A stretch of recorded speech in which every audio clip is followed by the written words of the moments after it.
HYBE and LDH are two powerhouse music companies, both housing several sub-labels and producing iconic groups. Thanks to these companies, we've gotten groups like BTS, E-Girls, ILET, 5E, and so many more. So when they teamed up through their subsidiaries to form a new girl group, you would think that we'd have another legendary group on our hands. However, the group would be surrounded by scandal, lose members both before and after debut, and ultimately wouldn't even last a year before disbanding. So who is this group and what exactly happened to them? Well, today we are going to be talking about MOONCHILD, their short but intense history, and where the members are now. MOONCHILD is one of the many groups formed through the LDH Japan audition show Icon Z Dreams for Children. This show was the largest audition ever held by LDH, lasting over 2 years and forming several groups. The show aired every Sunday, and throughout the run of the program, there were 2 divisions of the show that formed boy groups and 1 division that formed a girl group. The girls group would be co-produced by Omi, who is a member of the LDH boy group Sandaime J-Soul Brothers from Exile Tribe, and he's also a soloist, and Alyssa, who is a producer under HYBE Labels Japan at the time of the show. For the girls division, 48,000 people applied, but only 30 would make it past the first 2 screenings. Originally, the program was only looking to debut 5 members, but through all of the trainings and missions and stuff, a 7-member group was formed featuring Anri, Ua, Ruan, Murano, Mina, Hana, and Ria. Unfortunately, the group would not stay 7 for long. Just 2 months after the final episode of Icon Z aired, member Ria would leave the group due to medical reasons, and then 1 month after that, member Mina would leave the group due to personal reasons. So I guess they got their 5-member group after all. There was a little bit of hype surrounding MOONCHILD's debut, mostly due to member Ruan. Ruan has a storied and quite unfortunate career. Searching for Elris has a great video on Ruan's career just as a person, so would highly recommend watching that. But people were so excited to see her finally debuting in a girl group under a major label. Like, this was huge news for Ruan fans. However, this excitement for MOONCHILD quickly died down once we started getting teaser images for their debut. Unfortunately, all socials for MOONCHILD, aside from their YouTube channel, have been deleted, so it's hard to know exactly when things got posted, but here's the gist of the situation. At the time of debut, MOONCHILD consisted of 2 adult members, Ruan and Ua, and 3 minors, Anri, Mirano, and Hana. Minors debuting in groups is always a hotly debated thing, but is generally regarded as not okay due to the insane pressure put on artists, especially in systems like K-pop and J-pop, grueling schedules, and the lack of education that these child stars are receiving. But MOONCHILD was not helping their case with these photos. A TikTok went viral, drawing attention to the fact that the youngest members of the group were styled in the most revealing clothes. They also point out that in the group's teaser video, released on February 26th, 2023, there are weird shots of the members' feet, as well as of the minor members kissing. Yeah, it's disgusting and weird. A weird way to, like, introduce your group. Like, that's what we're going with for the teaser video. Like, interesting choices were made, but it keeps getting worse. Their next set of concept photos showcased member Mirano, who is also the youngest of the group, wearing braids. Yes, not only was this group sexualizing minors, they were also participating in cultural appropriation. This move was, of course, also criticized, as it should have been, by a lot of the international overseas fans. But for some reason, LDH and HYBE continued on with this debut, never addressing any of these controversies, and after dropping their pre-release single containing songs performed on Icon Z, they debuted on April 21st, 2023 with the single Don't Blow It. Don't blow it, if you wanna get with me. They quickly followed this with their debut EP, Delicious Poison, on May 8th, and the music video for the track, Photogenic.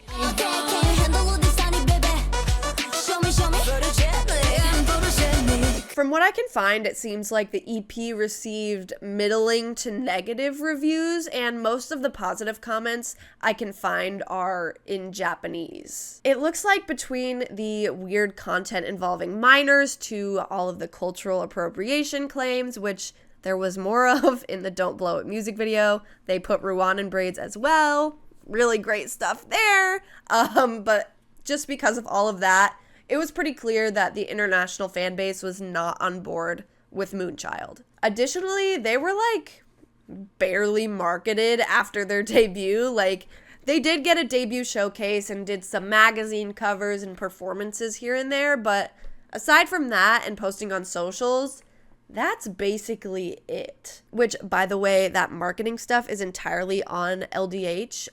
They were like the managing label. HYBE was really only involved in production and stuff. So a lot of this stuff technically does fall on LDH, but HYBE was still involved. These girls were literally set up to fail, intentionally or not, before they even debuted. But things were about to get much worse for Moonchild.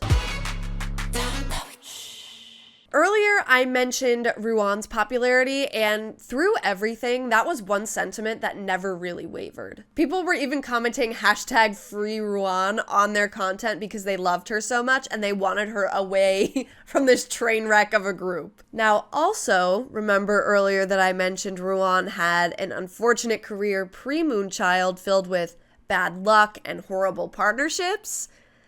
Sadly, this streak would continue in an absolutely disgusting way. On August 18th, it was announced that Ruan would be missing a few group performances and that LDH would be making a separate announcement regarding her absence soon. Missing a few performances is typically no big deal, like it happens to idols all the time, but the next announcement showed that the situation was far more serious than just having to miss a few performances. On August 25th, LDH announced that Ruan would be going on an indefinite hiatus due to poor health caused by, quote, inappropriate language and behavior, end quote, by an outside instructor accompanying her on an overseas music video shoot. Fans were quick to connect the dots, identifying that Ruan had developed a stutter and that her Weverse messages indicated that it was due to power harassment or workplace abuse. People were horrified at this news. I mean, Ruan, the most popular member, was being harassed so badly she couldn't perform anymore. This was just disgusting. Fans wished Ruan good health and fortune and put blame on LDH for not protecting their artists and being too vague about the whole situation. To this day, we still don't know who exactly was doing this to Ruan, but regardless, I hope that she's doing okay now and that her recovery is going well. We love Ruan. We stan her. Slay. Love you, bae. Can you believe this group got a second comeback? Neither can I. As 4 members, Moonchild released their second EP, Friends Are For, on November 29th, 2023, with the title track of the same name.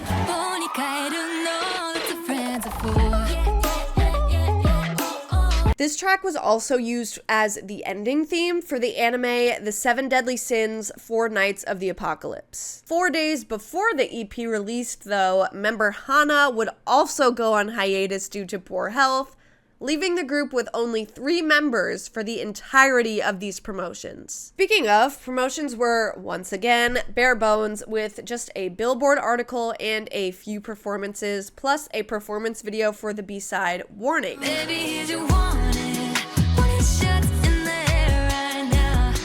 Which Hana did get to participate in. I'm assuming they filmed it before she went on hiatus. There weren't any controversies this era, which is a win, I guess. But there wasn't really anything else either. No updates on Ruan, scarce activities, and their socials going radio silent by the beginning of 2024.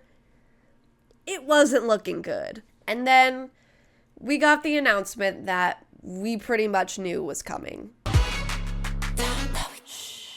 On April 24th, 2024, LDH Japan announced Moonchild's official disbandment, also revealing that Ua and Hana would be leaving the company, Ua to focus on dance and Hana to focus on her education. Anri, Mirano, and Ruan would all be continuing under LDH for the time being. In the message, they also ask people to, quote, "Please refrain from transmitting any speculative messages or statements," end quote.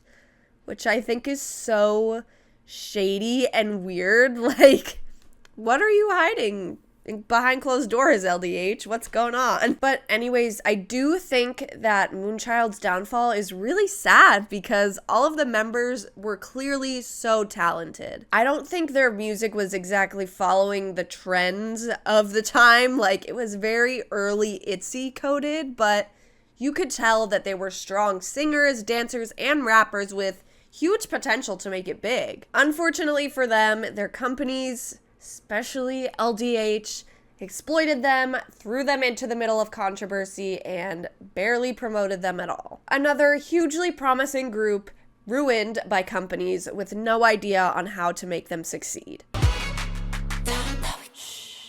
Now, I just kind of want to check in with all the members since it's been over a year post-disbandment and just let you guys know what they've been up to. We still, unfortunately, don't have any updates on Ruan, so hopefully she's doing okay, her recovery's going well, and she is far away from the people that did this to her in the first place. Hana has stepped away from the entertainment industry, and it looks like she's just living a normal life in Melbourne, Australia. Ua participated in World of Street Woman Fighter as a member of the Osaka Ojo gang and the accompanying tour. On the show, she did get into a scandal where she mouthed a racial slur while singing along to a song, for which she and the group did apologize. She also recently was featured on Kino's track Dirty Boy, and occasionally does some modeling and posts pretty frequently on Instagram. Anri and Mirano have recently debuted in Etone, a 7-member girl group produced by Alyssa, half of the Moonchild production team. This group is under Alyssa's label, 021, meaning Anri and Mirano have seemingly left LDH and Alyssa has seemingly left HYBE labels Japan, and they debuted with the single album U Plus U on September 10th, 2025, with a title track of the same name.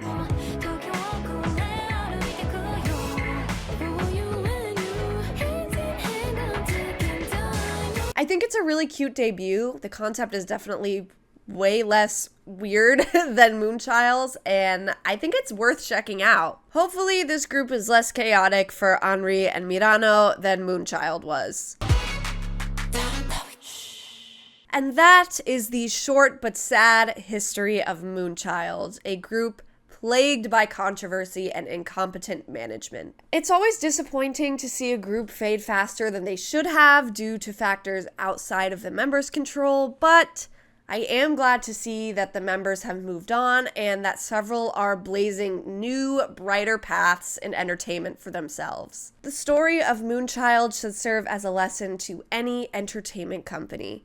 Protect your minor members, respect the cultures of others, and foster a positive work environment with good promotion and adequate support for the performers. Otherwise, your once promising new project will come crashing down before your very eyes.